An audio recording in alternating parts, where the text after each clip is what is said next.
黑色一點點密密麻麻佈滿喺木柱上面嘅係乜嘢嚟呢？走近啲睇，原來係蚊。近日有網上片段拍攝到有大量蚊入侵世博地標大屋根，報道話甚至引起遊客恐慌。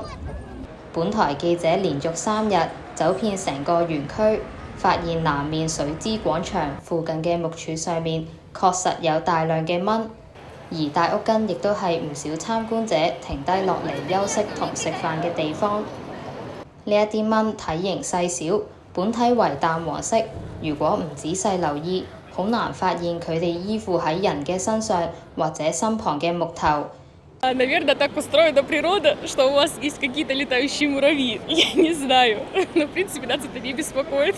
Нет, я думаю, что на восприятие выставки это никак не повлияет, потому что мы настроены позитивно, мы хотим все посмотреть, всему порадоваться. И, в принципе, вы очень милые, все и добрые, поэтому все хорошо.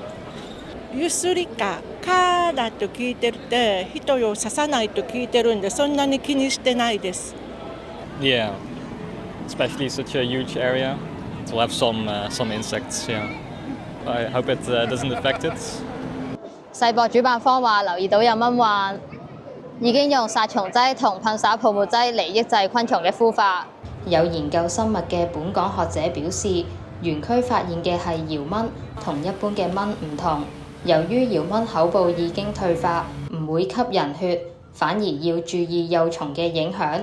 窯蚊佢哋係唔會吸血，唔會咬人，咁所以佢哋係唔會傳播呢啲病啦。佢哋喺呢個昆蟲入面咧，其實佢哋好少會有一個血紅蛋白嘅，但係見到佢幼蟲咧，佢係紅色㗎啦。其實因為佢有血紅蛋白喺入面，係幫即係令到佢哋可以喺個好低氧嘅環境都可以成長到，即係喺水底嗰度嘅情況之下都可以成長到。